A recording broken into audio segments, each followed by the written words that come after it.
বন্ধুরা, আপনার বাড়িতে কি নয়নতারা গাছ বা সদাবাহার গাছ রয়েছে?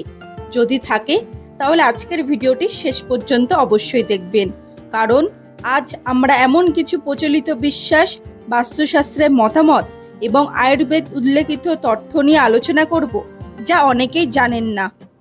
অনেকেই মনে করেন এটি শুধু একটি সাধারণ ফুলের গাছ, কিন্তু লোকবিশ্বাস বলা হয় এই গাছ সঠিকভাবে বাড়িতে রাখলে ইতিবাচক পরিবেশ তৈরি হতে পারে, আবার ভুলভাবে পরিচর্যা করলে প্রত্যাশিত শুভ ফল নাও মিলতে পারে। তাহলে কি সত্যিই একটি ছোট ফুলের গাছের সঙ্গে জড়িয়ে আছে এত রহস্য? কেন বহু মানুষ আজও এই গাছকে শুভ বলে মনে করেন, আর বাস্তুশাস্ত্রে কেন এই গাছকে বিশেষ গুরুত্ব দেওয়া হয়েছে? আজকের ভিডিওতে আমরা ধাপে ধাপে সেই বিষয়গুলো জানবো, তাই ভিডিওটি একটু স্কিপ করবেন না। বন্ধুরা, প্রকৃতি আমাদের জীবনের সবচেয়ে বড় আশীর্বাদ। গাছপালা শুধু পরিবেশকে সুন্দর করে না, মানুষের মনকে শান্ত করে। সকালে সবুজ গাছের দিকে তাকালে মনে একটা প্রশান্তি হয়। ফুলের সৌন্দর্য এবং সুগন্ধ আমাদের মানসিক চাপ কমাতে সাহায্য করে। ভারতীয় সংস্কৃতিতে তাই বহু গাছকে শুধু উদ্ভিদ নয়, বরং পবিত্রতার প্রতীক হিসেবে দেখা হয়। তুলসী, বেল, অশ্বত্থের মতো নয়নতারার গাছ সম্পর্কেও নানান বিশ্বাস বহু যুগ ধরে প্রচলিত রয়েছে। এই গাছটি প্রায় সারা বছরই ফুলে ভরে থাকে। সাদা, গোলাপি, বিভিন্ন রঙের ছোট্ট একটি ফুল দেখতে যেমন সুন্দর, তেমনি আয়ুর্বেদ এবং লোক সংস্কৃতিতেও এর বিশেষ গুরুত্ব রয়েছে। আজকের ভিডিও মাধ্যমে আমরা জানব নয়নতারা গাছের আধ্যাত্মিক গুরুত্ব কি, তারপর জানব বাস্তুশাস্ত্র অনুযায়ী বাড়ির কোন দিকে এই গাছ রাখা শুভ বলে মনে করা হয়। এরপর আলোচনা করব কোন ভুলগুলো অনেকেই অজান্তে করে বসেন। তারপর জানবো আয়ুর্বেদে এই গাছের গুরুত্ব এবং কি কি বিষয় সতর্ক থাকা উচিত। সবশেষে বলবো একটি প্রচলিত পুজোর উপায় যা অনেকেই শুভ বলে বিশ্বাস করেন। তাই ভিডিওটি শেষ পর্যন্ত অবশ্যই দেখবেন, কারণ শেষের তথ্যটি হয়তো আপনার অজানা। চলুন প্রথমে জেনে নিই নয়নতারা গাছের রহস্য ও আধ্যাত্মিক গুরুত্ব। কেন এই সাধারণ দেখতে নয়নতারা গাছকে নিয়ে এত আলোচনা হয়? বন্ধুরা, নয়নতারা বা সদাবাহার এমন একটি গাছ যা প্রায় সারা বছরই ফুল ভরে থাকে। প্রচণ্ড গরম হোক, বর্ষা হোক বা শীত, এই গাছ সহজেই টিকে থাকে। হয়তো এই কারণেই এর নাম হয়েছে সদাবাহার, অর্থাৎ যে সবসময় সতেজ ও সবুজ থাকে। ভারতীয় সংস্কৃতিতে বহু প্রাচীনকাল থেকেই কিছু গাছকে শুভ ও পবিত্র বলে মনে করা হয়েছে।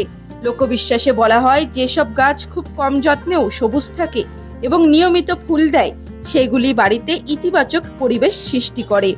বাস্তুশাস্ত্রে কিছু মত অনুসারে নয়নতারা গাছ এমন একটি উদ্ভিদ যা বাড়ির পরিবেশকে সুন্দর ও শান্ত রাখতে সাহায্য করে। যদিও এই বিষয়ে বৈজ্ঞানিক প্রমাণ নেই, তবুও বহু মানুষ আজও এই নিয়ম মেনে চলে। আরও একটি বিষয় খুব আশ্চর্যের, আপনি যদি কখনো লক্ষ্য করেছেন অনেক মন্দিরের আশেপাশে বা আশ্রমে নয়নতারা গাছ লাগানো থাকে। অনেক ভক্তের বিশ্বাস এই গাছের ফুল দেবদেবীর পুজোয় নিবেদন করলে ভক্তির প্রকাশ ঘটে এবং বাড়িতে শুভ পরিবেশ বজায় থাকে। তবু শুধু আধ্যাত্মিক কারণেই নয়, এই গাছের আরেকটি গুরুত্বপূর্ণ পরিচয় রয়েছে। আধুনিক চিকিৎসা বিজ্ঞানে নয়নতারা উদ্ভিদ নিয়ে দীর্ঘদিন ধরে গবেষণা হয়েছে। এই উদ্ভিদ থেকে কিছু গুরুত্বপূর্ণ ঔষধ তৈরিতে ব্যবহারের উপাদান পাওয়া যায়। তাই আয়ুর্বেদ এবং আধুনিক বিজ্ঞান দুই ক্ষেত্রেই এই গাছের বিশেষ গুরুত্ব রয়েছে। তবে মনে রাখবেন, একটি গুরুত্বপূর্ণ বিষয় মনে রাখা খুবই জরুরি। এই গাছের ঔষধি গুণ রয়েছে বলেই নিজের ইচ্ছা মতো এর পাতা, ফুল বা অন্য কোনো অংশ খাওয়ার নিরাপদ নয়। চিকিৎসকের পরামর্শ ছাড়া এটি ব্যবহার করবেন না। বন্ধুরা, এবার প্রশ্ন হলো, যদি এই গাছ এত শুভ বলে মনে করা হয়, তাহলে বাস্তুশাস্ত্র কেন বলা হয় ভুল জায়গায় রাখলে কাঙ্ক্ষিত ফল নাও মিলতে পারে?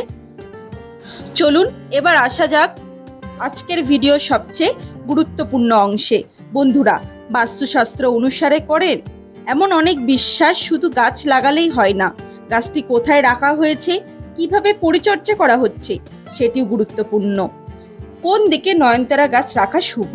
প্রচলিত বাস্তুশাস্ত্র মতে বাড়ির পূর্ব অথবা উত্তর পূর্ব ঈশান কোণ নয়নতারা গাছ রাখা শুভ বলে মনে করা হয়। এই দিককে ইতিবাচক শক্তির দিক হিসেবে ধরা হয়। অনেকের বিশ্বাস এখানে গাছ রাখলে বাড়ির আশেপাশ শান্ত থাকে এবং পরিবারের সদস্যদের মধ্যে ভালোবাসা ও সৌন্দর্য বজায় থাকে। বিশেষ করে যদি বৃহস্পতিবার সকালে পরিষ্কার পরিচ্ছন্ন স্থানে এই গাছ লাগানো হয় তাহলে সেটিকে অনেকেই শুভ সূচনা হিসেবে মনে করেন। কোন জায়গায় না রাখাই ভালো? বাস্তুশাস্ত্রে কিছু মত অনুযায়ী বাড়ির দক্ষিণ পশ্চিম কোণ বা রান্নাঘরের একেবারে সামনে নয়নতারা গাছ না রাখাই ভালো। লোকবিশ্বাসে বলা হয় এতে আর্থিক স্থিতিশীলতার ওপর প্রভাব পড়তে পারে। যদি এই বিষয়ে বৈজ্ঞানিক প্রমাণ নেই, তবুও যারা বাস্তুশাস্ত্র অনুসরণ করেন তারা সাধারণত এই নিয়ম মেনে চলুন। রাতে গাছে জল দেওয়া উচিত কি? অনেকেই দিনের কাজের শেষে রাতে গাছে জল দেন, কিন্তু বাস্তুশাস্ত্রে প্রচলিত বিশ্বাস অনুযায়ী সূর্যাস্তের পর নয়নতারার গাছে জল না দেওয়াই ভালো, বরং সকালে সূর্য ওঠার পর জল দেওয়াকে শুভ বলে মনে করা হয়। তবে উদ্ভিদ বিজ্ঞানের দৃষ্টিতে গাছে কখনোই জল দেওয়া উচিত তা আবহাওয়া, মাটি এবং গাছের অবস্থানের উপর নির্ভর করে। এবার জেনে নেওয়া যাক গাছ শুকিয়ে গেলে কি করবেন। অনেক সময় দেখা যায় ভালোভাবে বেড়ে ওঠা একটি নয়নতারা গাছ হঠাৎ শুকিয়ে যেতে শুরু করেছে। লোকবিশ্বাস একে অনেকে অশুভ সংকেত বলে মনে করেন। তবে বাস্তবে এর কারণ হতে পারে অতিরিক্ত জল, কম জল, পোকামাকড়, ছত্রাক অথবা পর্যাপ্ত সূর্যালোকের অভাব। তাই গাছটি শুকিয়ে গেলে প্রথমে তার সঠিক পরিচর্যা করুন। প্রয়োজনে নতুন একটি সুস্থ চারা গাছ লাগান।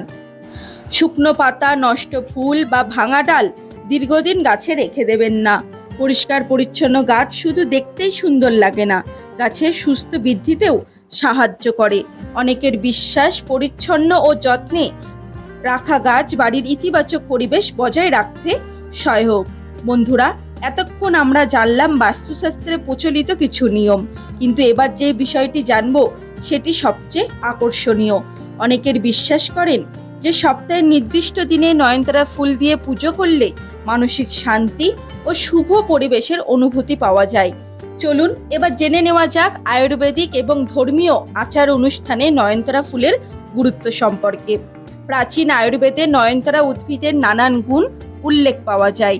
আধুনিক চিকিৎসা বিজ্ঞানেও এই উদ্ভিদ নিয়ে বহু গবেষণা হয়েছে এবং এর কিছু উপাদান গুরুত্বপূর্ণ ঔষধ হিসেবে ব্যবহার হয়। তবে একটি বিষয় অবশ্যই মনে রাখবেন, নিজের ইচ্ছা মতো এই গাছের পাতা, ফুল, শিকড় ঔষধ হিসেবে ব্যবহার করবেন না। চিকিৎসকের পরামর্শ ছাড়া এটি খাওয়া নিরাপদ নয়। এবার আসি ধর্মীয় বিশ্বাসের কথায়। অনেক ভক্তের বিশ্বাস প্রতি বৃহস্পতিবার নয়নতারা ফুল মা লক্ষ্মীর চরণে নিবেদন করলে বাড়িতে শুভ পরিবেশ বজায় থাকে। পুজোর পর সেই ফুল পরিষ্কার কাপড়ে মুড়ে আলমারি, লকার বা টাকা রাখার স্থানে রেখে দেন অনেকেই। পরের বৃহস্পতিবার নতুন ফুল দিয়ে সেটি পরিবর্তন করা হয়। এটি সম্পূর্ণ একটি প্রচলিত ধর্মীয় বিশ্বাস। আবার প্রতি সোমবার ভগবান শিবের পুজোয় নয়নতারা ফুল নিবেদন করাও প্রচলন রয়েছে। ভক্তদের মতে এটি মনকে শান্ত রাখতে এবং ভক্তিভাব বাড়াতে সাহায্য করে। আরও একটি লোকপ্রচলিত উপায় রয়েছে। অনেকে কয়েকটি নয়নতারা ফুল দিয়ে ছোট্ট একটি ত্রিভুজ আকৃতির মালা তৈরি করে বাড়ির মূল দরজায় ঝুলিয়ে রাখেন। বিশ্বাস করা হয় এটি অশুভ দৃষ্টি ও নেতিবাচক প্রভাব থেকে বাড়িকে রক্ষা করার প্রতীক। যদিও এর বৈজ্ঞানিক প্রমাণ নেই, তবুও বহু পরিবার এই প্রথা আজও পালন করে আসছে। বন্ধুরা, এখানে একটি বিশেষ কথা মনে রাখা জরুরি।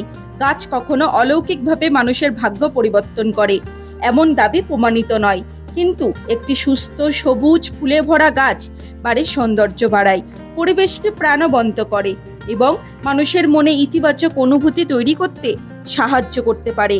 তাই গাছের যত্ন নেওয়া, প্রকৃতিকে ভালোবাসা আর পরিবেশ রক্ষা করাই সবচেয়ে বড় কাজ। তাহলে প্রশ্ন হলো, আপনার বাড়িতে কি নয়নতারা গাছ বা সদাবাহার গাছ আছে? আপনি কি কখনো এই গাছ নিয়ে কোনো বিশেষ অভিজ্ঞতা পেয়েছেন? যদি পেয়ে থাকেন তাহলে কমেন্টে অবশ্যই জানাবেন। আপনার অভিজ্ঞতা অন্য দর্শকদের কাছে নতুন কিছু জানার সুযোগ করে দিতে পারে। বন্ধুরা, আজকের ভিডিওতে আমরা নয়নতারা বা সদাবাহার গাছ সম্পর্কে বাস্তুশাস্ত্রে প্রচলিত বিশ্বাস, ধর্মীয় গুরুত্ব, আয়ুর্বেদ এর পরিচালিত এবং এর যত্ন নেওয়ার কিছু সাধারণ বিষয় নিয়ে আলোচনা করলাম। মনে রাখবেন, গাছ আমাদের জীবনের অমূল্য সম্পদ। এগুলি শুধু বাড়ির সৌন্দর্য বাড়ায় না, পরিবেশকে নির্মল রাখে এবং পরিবেশের ভারসাম্য রক্ষা করে। তাই যতটা সম্ভব বেশি বেশি গাছ লাগান, প্রতিটি গাছের যত্ন নিন। তাহলে আজকের ভিডিও এখানেই শেষ করলাম। যদি আপনাদের ভিডিওটি ভালো লেগে থাকে তাহলে ভিডিওটিতে একটি লাইক করবেন, প্রিয়জনের সঙ্গে এবং পরিবারের সঙ্গে শেয়ার করুন। আমাদের চ্যানেলটিকে সাবস্ক্রাইব করে পাশে থাকা বেল আইকনটি অন করে রাখুন, কারণ এই চ্যানেলে প্রতিদিনই আমাদের ভারতীয় সংস্কৃতি, ধর্মীয় ঐতিহ্য, বাস্তুশাস্ত্র, আয়ুর্বেদ এবং প্রকৃতি সম্পর্কে নতুন নতুন তথ্য নিয়ে উপস্থিত হই। কমেন্টে লিখুন জয় শ্রীকৃষ্ণ, জয় মা লক্ষ্মী। দেখা হচ্ছে আবার একটি নতুন ভিডিওতে।